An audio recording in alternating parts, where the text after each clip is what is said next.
Swayam Prabha. Digital India. Educated India.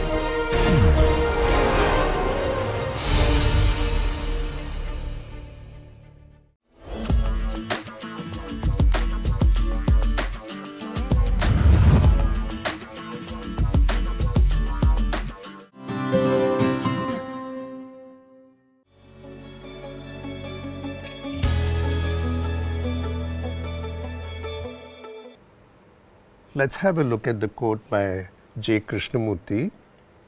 You are the world and the world is you. I'll repeat it. You are the world and the world is you. You need to read it a couple of times to get the gist of it. What it means is that you are the reflection of the world, and the world that you create is the world that you live in.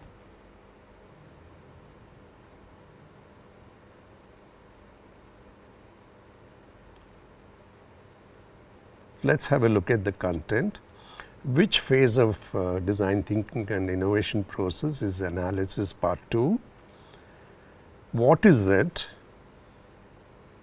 What does analysis part 2 involve? Why is analysis part 2 important? And further studies and references. Analysis is the second phase of the design thinking and innovation process. We did the primary and secondary research. Now we are following it with analysis, and we are at week 8, part 2 of the analysis, which will be followed with ideation, building it, testing it and implementing it. So, if you look at the map of the design process, research involved looking at many places to find what is relevant to your topic. Analysis, you kind of narrow down to few things that are very pertinent to your problem, and then again in ideation you will actually zoom out to many solutions, and then so on and so forth. What is data or information analysis part 2 involve? In analysis part 1, we did selection, sorting, cross-relating between different factors, prioritizing it, and then visualizing the information in form of maps or charts. Now, this was collated from primary and secondary research, mainly to make sense of it and identifying issues or needs connected with your chosen topic. This is a very important part of the design process.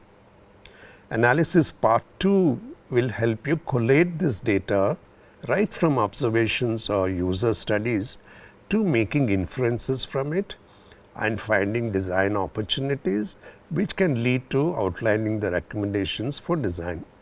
Okay, and this process is called as OIOR.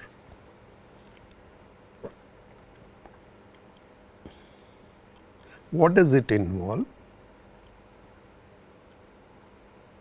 So, the part 1 involved all this: selection, sorting, cross-relating, prioritizing, identifying uniqueness and mapping and visualizing.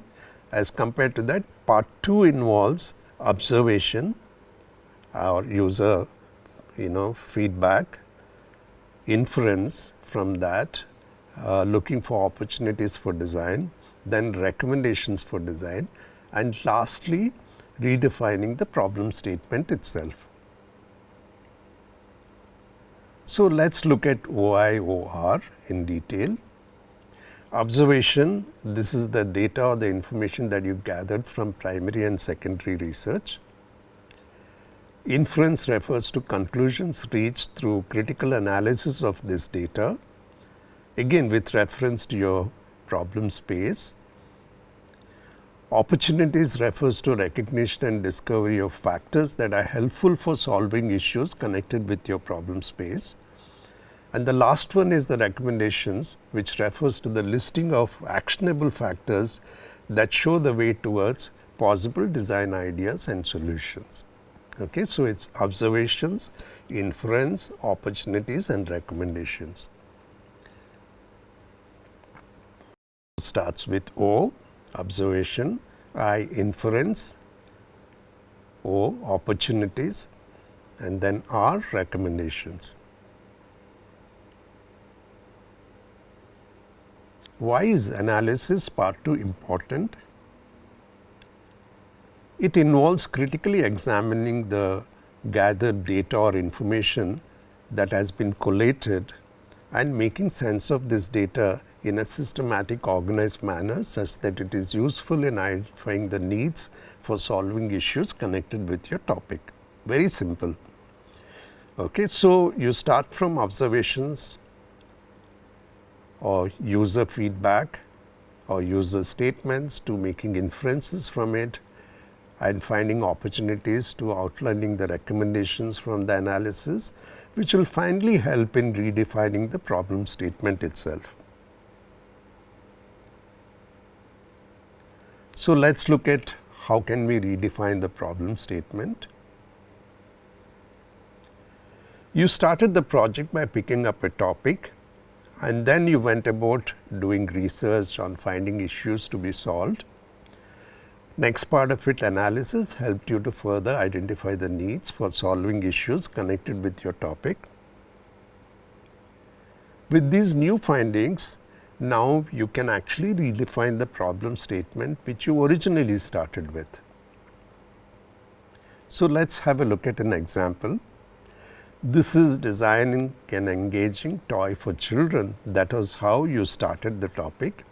Let us see, after your primary and secondary research and analysis part 1 and part 2, now you can redefine the problem statement as design an engaging play and learn. See, play and learn has been added. Constructive, that is another word which has been added. Toy for children. Now, the age group has been added in the age group of 3 to 6 with features of collaboration, sharing and storytelling. That means, these are the 3 features of the play and learn toy that we are doing using sustainable materials. Okay. So, if you look at it, it is a lot more defined, it is focused, okay, and these have come out of your users studies and your secondary research and analysis. Okay. So, that is how you can actually redefine the original statement, which was a generalized statement. Now, you are very clear, it is focused and very defined. Let us look at further studies and references. As usual, the dsource.in/DTI is an important reference.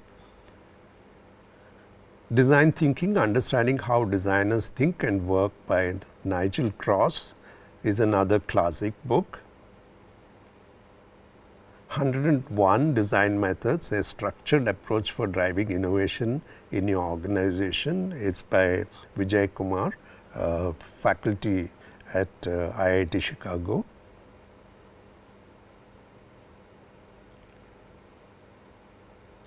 Let us end this session with a design quote from Professor John Heskett.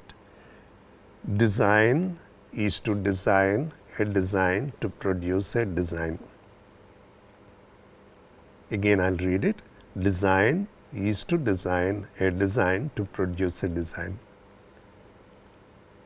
Read it again and again to make sense of it.